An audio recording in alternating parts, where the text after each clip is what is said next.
As soon as the war started, food was short, and the War Agricultural Executive could take over any unused land and get it ploughed up. All around Chesham, where I live, were derelict, overgrown building sites, which were handed over to me and other farmers to work. I farmed 200 acres at the beginning of the war and 450 by the end. The biggest single practical change in my farming life, and in everybody else's that I know of, was brought about by lease lend from America during the war, whereby over a very short space of time we got much more advanced and more sophisticated machinery than we'd ever had before, and were able to do our work much better. I myself, in a very short space of time, had a crawler tractor, diesel crawler tractor, a combine harvester, a baler, a British-made dryer to go with that, and also an American wheel tractor. The whole thing giving a much better output and enabling us doing far more work than we'd ever done before. The very first combine to come to Chilterns area came to the other side of Chesham to a man called Hugh Sampson. I heard about it. I heard about his drying and everything, and I took Will Barnett over to see it. And all the way over to see it, he was saying, oh, they'll never come in this country. When he saw it, within minutes, because he knew the work properly, he said, we've got to have one of those buggers. And so the very next year we got one. Although the combine was a completely revolutionary machine, Will Barnett understood it when it came to us on Grove Farm. It arrived in a packing case with instructions, which were irrelevant because Will couldn't read. But all the jobs it did, he had done with other machines all his life. So it was just a problem of putting it together. The cutter bar from the mower, conveyors from the binder, and the drum from the thrashing machine. All the tiresome work of shocking, carting, stacking, and thatching done away with at a stroke. Combines couldn't come in quickly enough to do the whole harvest, so use had to be made of all the old machines. And John Boughton's firm had a lot of experience in this field. Thousands and thousands of acres were ploughed up, and so that equipment that had been discarded from the First World War was suddenly in demand. A lot of it had been standing out in stinging nettles in areas, you know, discarded, but my father and I and a few more characters got these things together, repaired them, and got them going in double quick time. He knew where most of the derelict machines were, one of which was in Whelpley Hill at Bill Stambridge's place. He'd been using it as a hen coop, and when we turned up, and he agreed to let us have it, provided we paid enough for it to enable him to buy a hen coop. The old machines left lying around since the First World War, when food was last short, had to do, until the new equipment arrived, doubling output and productivity. I think probably you, and certainly I, talked a lot of rubbish about combines. We said because our fields were small and our climate was wet, we'd never be able to use combines. I'm quite embarrassed when I feel what I talked about. And we were young men. What the old men were thinking, Lord knows. And we were wrong, of course, because combine has proved absolutely adaptable to our system.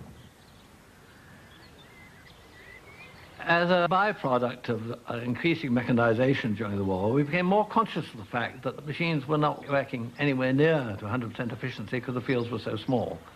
There was the arrival of the bigger machines that made us realize that the fields were, if you like, designed for men and horses, and now suddenly we've got quite big machines. So we had an incentive to enlarge the fields, and before the end of the war I was taking out quite a few hedges and being encouraged to do so by everybody, being cheered on by the local population who wanted more food. And I, in fact, ran a demonstration for the Ministry of Agriculture of hedge removal with hired bulldozers and enlarged weatherheads from the 6 acres it had previously been to 26 acres. And my immediate neighbours have been taking out hedges now, and the general population is hostile to it. People are hostile to changes in the landscape when they've got full bellies, and they're friendly towards them when they're short of food and know that you'll be growing food on the land where the hedges were. This is our biggest field, 60 acres. It was abandoned as poor land before the war, brought back into cultivation at a rent of 10 shillings an acre, and is now carrying one of our best crops. Science, by correcting deficiencies, has made poor land good. Dungrove Farm is 1.5 miles from Grove Farm, and is where my son Dan lives. He was born during the war and came into this post-war farming scene with a lot of changes underway and many more to come. Now, after 25 years, he's managing both our farms and lives here with his wife and children. What are you going to do with them, Mum? Are you going to make jam? No, I'm going to freeze them.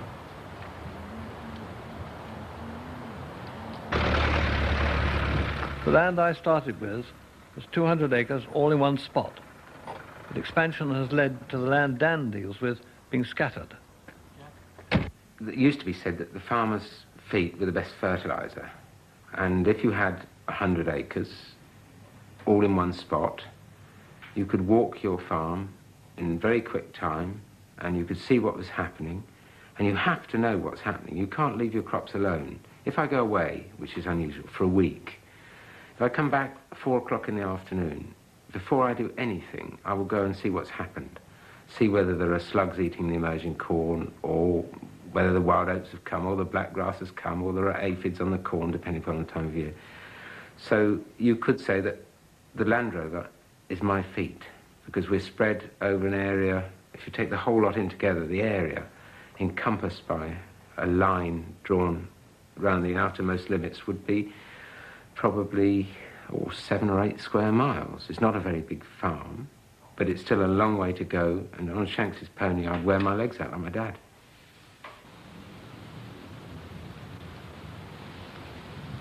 Farming is still all about looking and observation. Dan can see things that I would never see, and I wouldn't know what they were if I saw them. This crop of wheat, which looks perfectly healthy to me, may be about to suffer an attack. If Dan can diagnose trouble early and treat it, we're all right. In the past, the loss of an entire crop was not uncommon. It's happened to me. A major part of today's huge production is the avoidance of pests, which makes things a bit more predictable. That's the difference between our generations. Dan is absolutely a different type of farmer to me. He started differently because he was a farmer's son. I wasn't a farmer's son. He also is by nature a mechanical man. I'm not. I'm hopeless with machinery. I'm a livestock man in my heart. And he is a trained botanist. I was trained for practically nothing. So there are big differences. He is, no doubt, much more suitable for going into a technological age of farming. Farmers pat themselves on the back all the time about how clever they are, how much more they've produced any year more than the previous year. But in fact, we're not better than our forebears. We've just got a vastly improved number of weapons. We have the chemists working for us producing fungicides, insecticides, treatments for the seeds and treatments for the animals. We have new varieties of corn, new varieties of maize that we can now grow in this country not for cereals yet, but that'll come, for forage.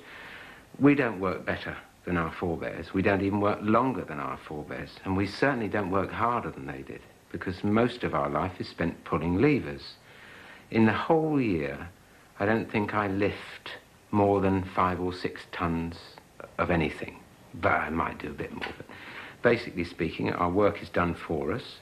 Instead of dragging elderberry bushes along the field to try and kill the flea beetle, we can use a variety of chemicals. So we've got all these weapons, all these things to help us. The chemists are so sophisticated that they can produce chemicals now, and they have produced chemicals now. One of them is aptly named Finesse. It's very accurate. I think we use a quantity of about 1.5 ounces per acre. It kills a large proportion of the broadleaf weeds in winter corn without affecting the crop at all. And many of the chemicals we're using pounds or less per acre, 4,840 square yards.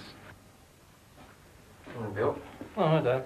Bill King is a tractor driver with a lifetime's experience, and he does most of the arable work on the farm. Bill gets to work at 7:15 most mornings, and then we discuss what we're going to do for the day, because he's the key man on the place now. Nothing works without Bill.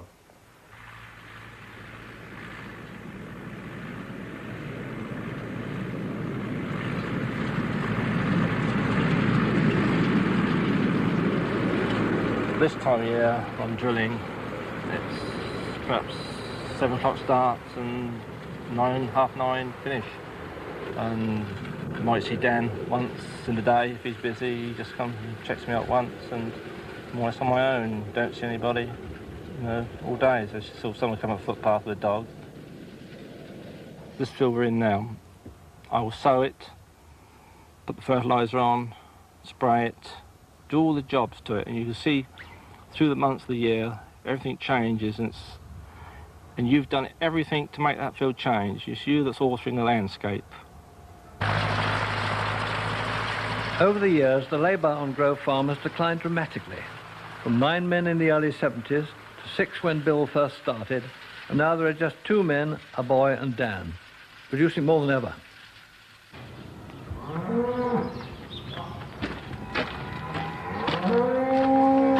Where's it going now? It's gone that way, so it'll be pulled. Well, go on, work it. Sorry. Why that one? The financial pressures to do jobs more cheaply all the time means that we have bigger and bigger machines with less and less men. The bigger the machine you have, the more acres it can cover. And there's a sort of irresistible pressure to get the larger machine and then to get enough acreage to satisfy its appetite. The farm's 800 acres, which for this area is, I would say, about average or a little larger. I don't know whether it's big enough to survive on in the future. So we're grain specialists. We've given up a lot of things which others are specialising in. My neighbour Ben Boughton, the son of a general farmer, now does pigs alone. He's a cousin of John Boughton, the thrashing contractor who resurrected the old machines in wartime. Ben began on a small scale with about 30 sows, and he's built up to 2,500 pigs. 30 years ago, pigs were much fatter than they are today, perhaps almost twice as fat. And by careful selection, we've managed to get them so much leaner, and at the same time, they're much more efficient in the way they turn food into lean meat, and they grow faster. In fact, if we went back to the pigs of 30 years ago, we would probably lose 10 or 15 pounds on every pig we produced. Pig keeping lends itself to mechanisation. One push of an electric button feeds this whole pen. Anybody who doesn't modernise falls by the wayside.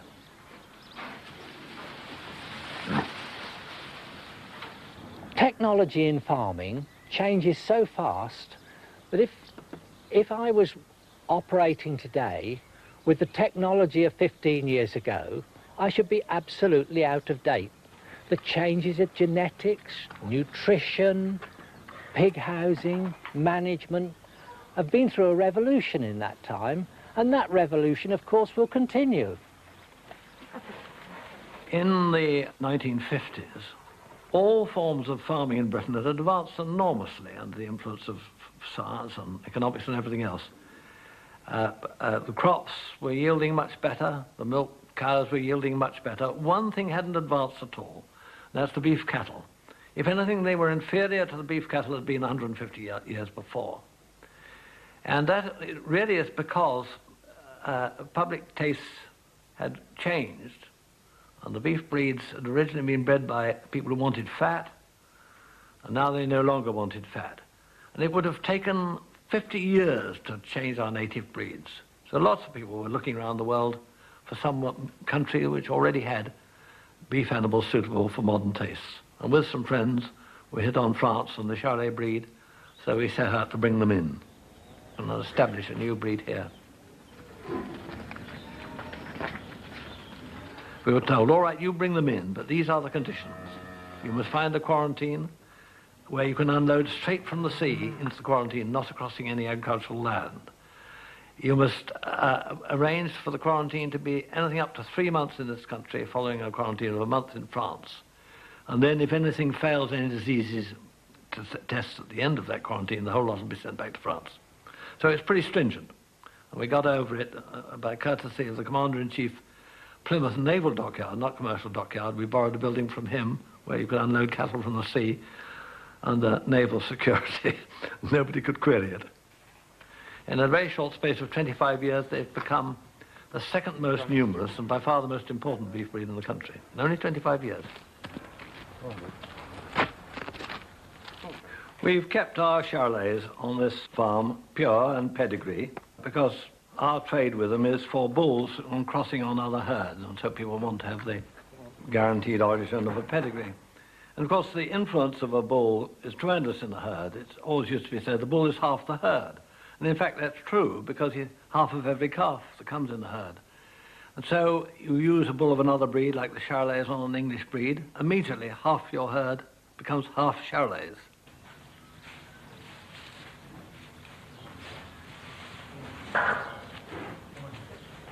There's only one full-time man with the Livestock Now and Grove farm, George Lyon. The son of a farmer, all his life has been spent with cattle, before us with a milking herd. With about 70 breeding cows and 110 young stock, a lot of his job is handling the animals. Well, I am the stockman on this farm, and I've been with animals all my life, and really to work with animals, I think you've got to like them very much, because especially when you're milking, because you know it's 7 days a week, twice a day you're milking, so you've really got to love your cows to be able to stick it. The use of Charolais bulls from this farm has really been all over the world. On one occasion, when we had a bull which was qualified to sell semen to Australia, and the Australians are terribly fussy, lengthy tests, veterinary tests, the rest of it. And I finished up with 6,000 doses of semen from this particular bull, which was usable in Australia. So I took it out there and sold it, and got a good trip all around Australia and New Zealand out of it, plus a profit as well for me and the man who shared the bull with me.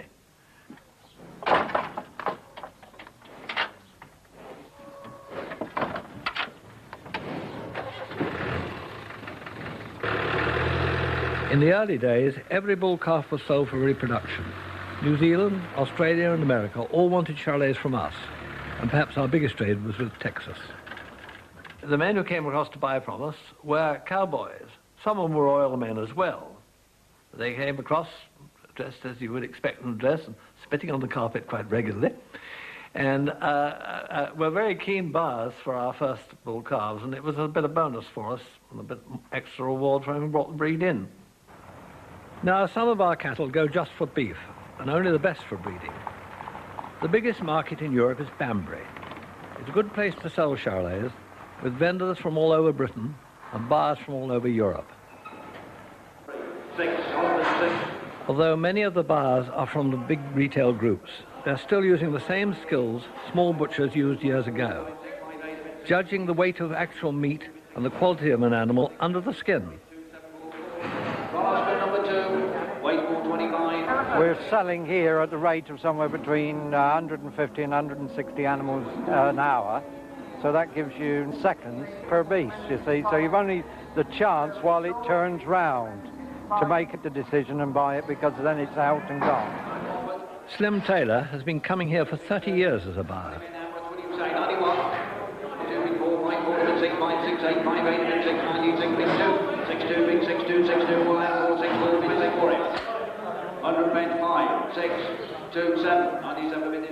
When I first came, we used to need a finish, you know, which is going back 30 odd years, which is fat really. In other words, everybody liked fat in those days, and gradually with the health consciousness of the public and taste, for the younger generation of people don't like fat at all, so you then have to come gradually, the beast that you use gradually comes leaner and leaner, and obviously the leaner beast then makes the most money, you know. And when I first came, a good thick beast was the one that made the money, but nowadays it's the leanest and best shaped beast that makes the money. Charolais cow, 590 kilos. What are you bidding me here? Who's got 78? This very morning I've had some justification for keeping Charolais as a breed, because my Baron cows in ring number 1 made considerably more than the general run of cows, because they're Charolais and apparently were considered to have a lot of lean meat.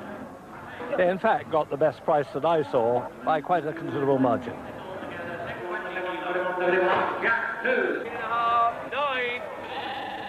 My animals went back to be eaten in France, where their grandmothers had come from. Others went to Germany and Belgium. And from here, sheep go all over Europe. The whole of our farming now is international.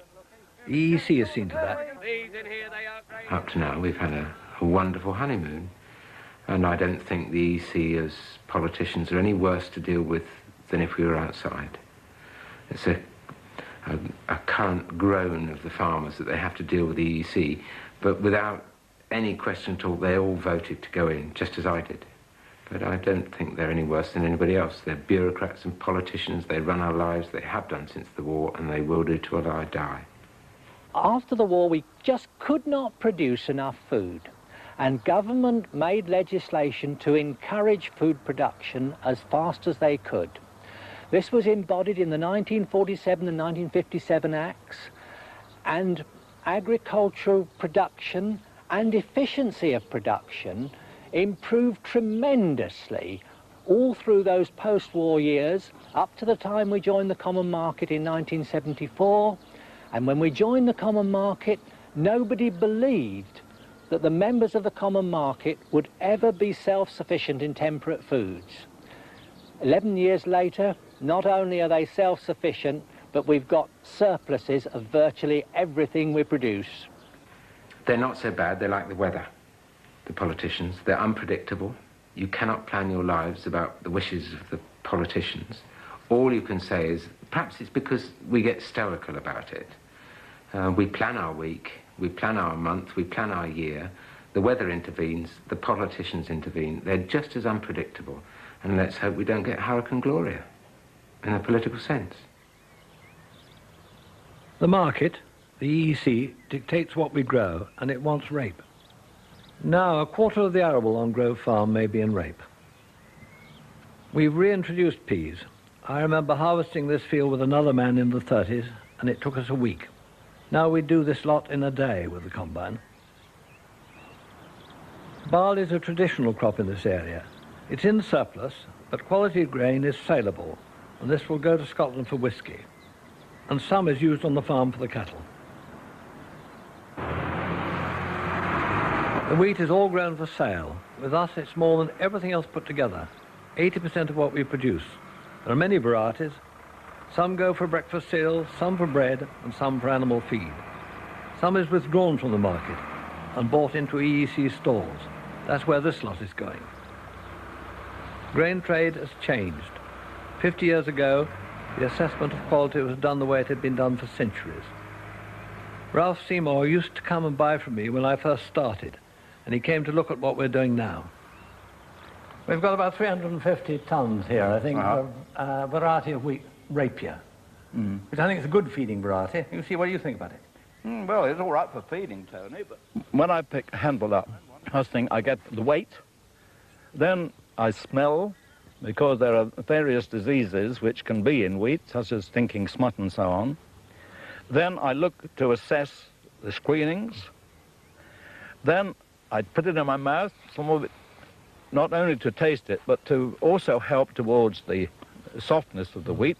And then I chew it, which gives me an idea of the possible gluten. You've seen Michael. When you've seen it, we've got to do a deal. And you've got tactics in that as well. Well, look, you're the seller and I'm the buyer. You wouldn't expect me to say this is a lovely sample of corn, Tony. Obviously, I'm going to find all the fault I can. You, on the other hand, are going to counter say, well, look, I've got Bill Jones up the road, you see, and you just play one against the other. Yes. That's all part of the dealing. And of course, we should show it to a lot of people. And all the farmers I've experienced, they've got a pretty good idea of what the value of the stuff is. And it isn't quite a question of when Jew meets Greek, but it's blooming nearly that. It's a game that you play, and you both know that you're playing it. Yes. But I talk your stuff down, you talk it up. Yes. And your skills had gone on for hundreds of years, passed down from one man to another, and checked against experience. The next generation will have forgotten those skills because they have no use for them. It's like thatching ricks or building corn ricks. Yeah. The modern techniques have overcome.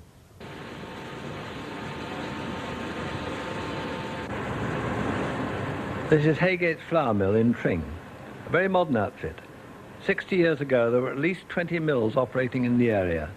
They've all disappeared except this one. It was there then, small like the others, and it's modernized and survived as part of a larger firm in Northampton.